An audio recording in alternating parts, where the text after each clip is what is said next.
Selamat malam Bapak Ibu, Saudara-saudari, serta anak-anak yang kasih di dalam Tuhan Yesus Kristus.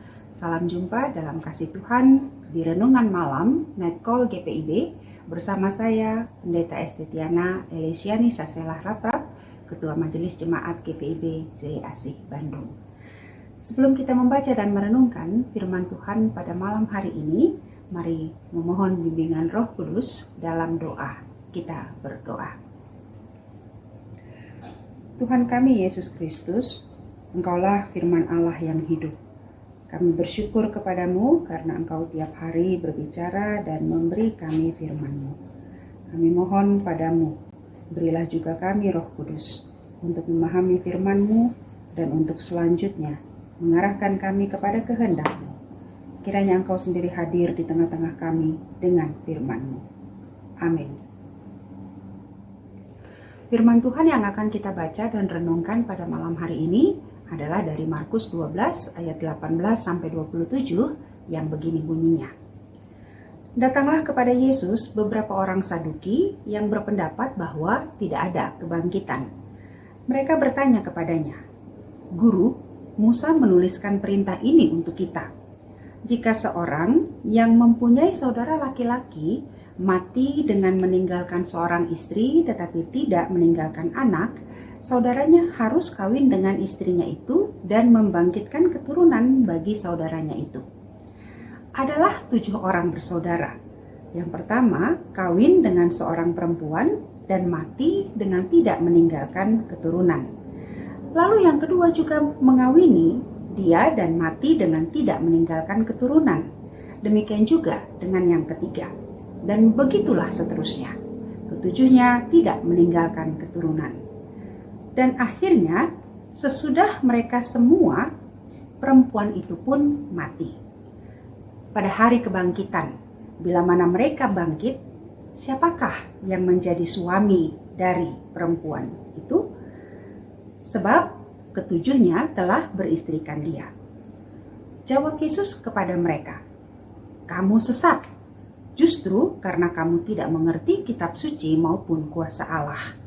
Sebab apabila orang bangkit dari antara orang mati, orang tidak kawin dan tidak dikawinkan, melainkan hidup seperti malaikat di sorga.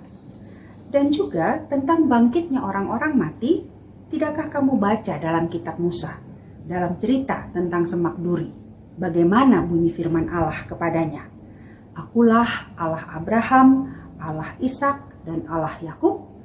Ia bukanlah Allah orang mati, melainkan Allah orang hidup.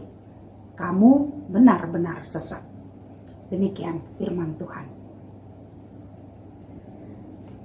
Bapak, Ibu, Saudara-saudari, serta anak-anak yang dikasihi Tuhan Yesus Kristus, pertanyaan orang Saduki pada ayat 23, pada hari kebangkitan, bila mana mereka bangkit, siapakah yang menjadi suami perempuan itu, sebab ketujuhnya telah beristrikan dia, sebenarnya bukan hendak membahas masalah perkawinan, melainkan untuk mengolok-olok dan mematahkan pengajaran Yesus tentang kebangkitan.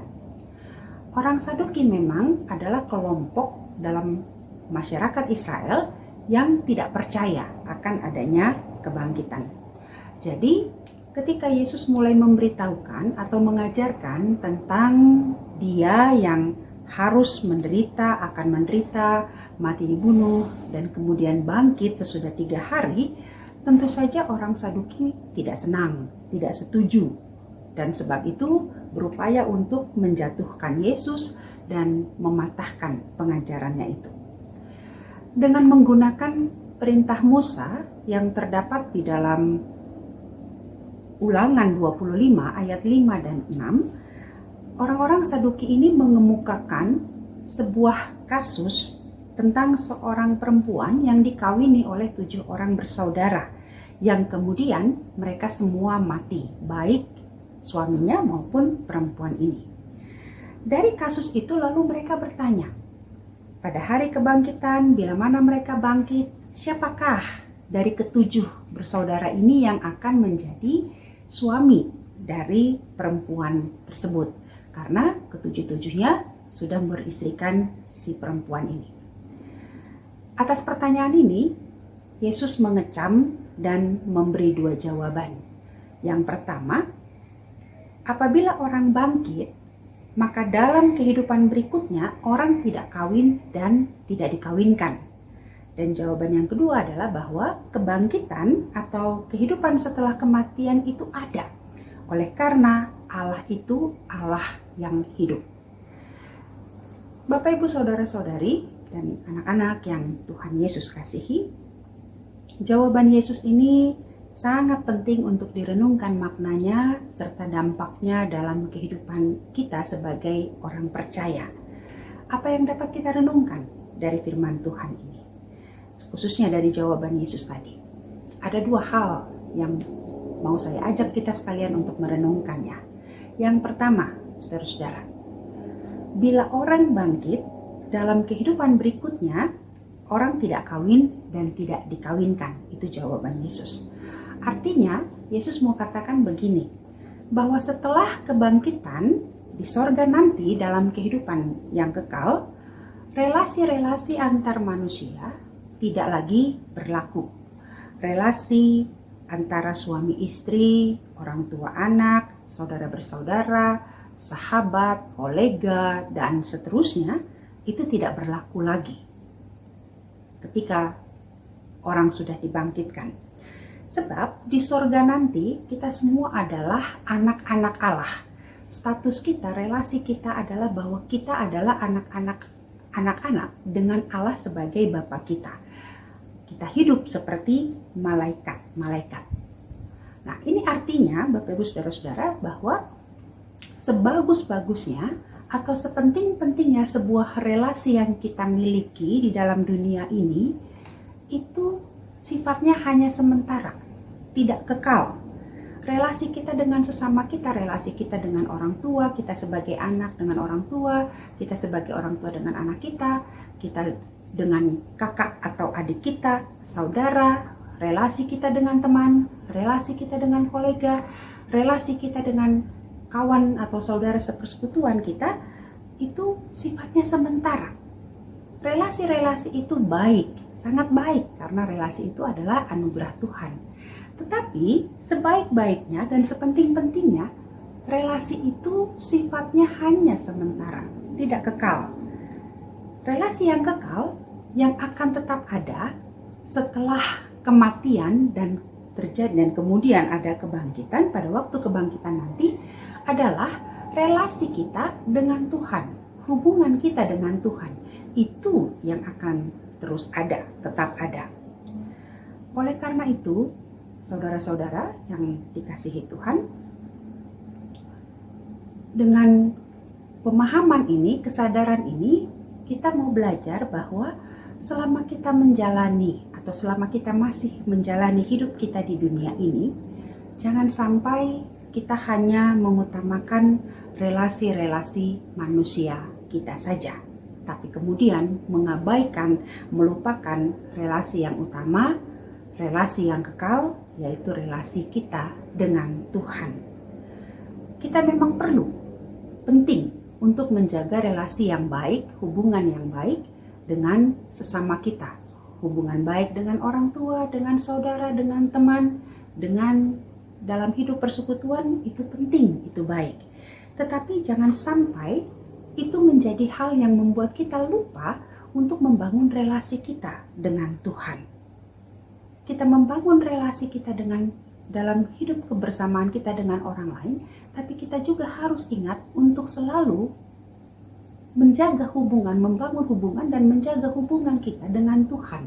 Bahkan mengutamakan hubungan kita dengan Tuhan dan melakukan membangun hubungan dengan Tuhan secara intens dan terus-menerus melalui doa, ibadah, penyerahan diri, juga melalui ketaatan dan kesetiaan kita melakukan kehendaknya. Karena pada akhirnya ketika kita berada dalam sorga kelak yang tentunya menjadi harapan kita, kita akan ada dalam hubungan relasi dengan Allah. Sementara relasi-relasi manusia kita tidak akan lagi berlaku. Yang kedua, saudara-saudara, kita bersyukur. Sebagai orang percaya kita patut bersyukur karena kita mengimani bahwa kebangkitan itu ada.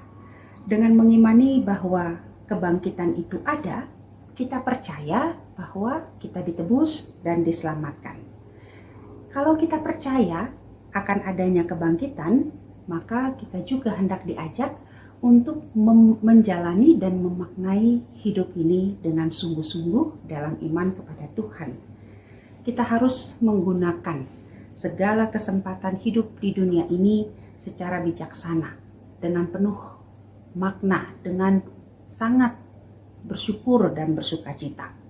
Kita hidup dengan baik dan benar agar kita menjadi berkat bagi orang lain, karena kelak kita akan hidup kekal bersama dengan Tuhan. Tuhan memberkati dan menolong setiap kita. Amin. Mari kita berdoa.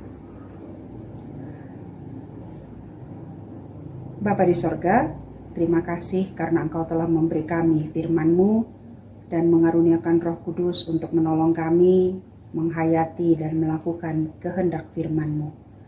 Kiranya firman dan kehendak-Mu selalu kami nyatakan di dalam seluruh kata dan perbuatan hidup kami sehari-hari. Allah kami yang hidup, sumber kehidupan dan berkat, kami bersyukur atas kehidupan yang masih Engkau percayakan bagi kami hingga saat ini.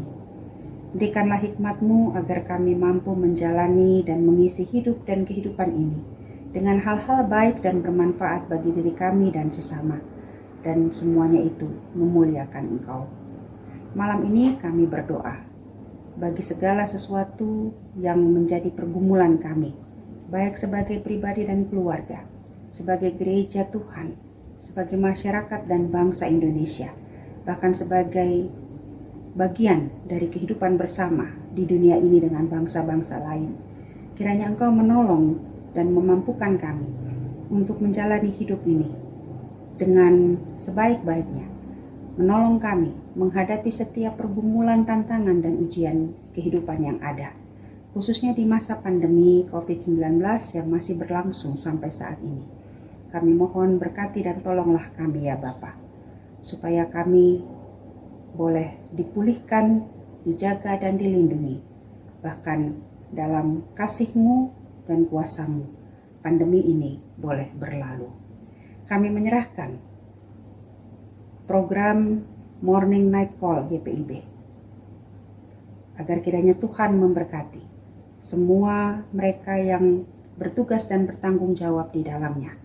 Dan biarlah program ini menjadi berkat bagi banyak orang. Terima kasih ya Bapa di dalam surga.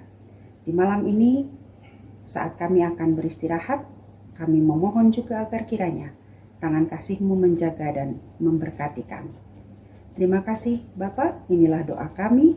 Ampunkanlah kiranya dosa dan pelanggaran yang kami lakukan, baik yang kami sadari maupun tidak kami sadari, supaya kiranya hidup kami boleh berkenan kepadamu dan menjadi kemuliaan bagi nama-Mu. Kami berdoa dalam nama Yesus Kristus, Tuhan dan Juru Selamat kami. Amin.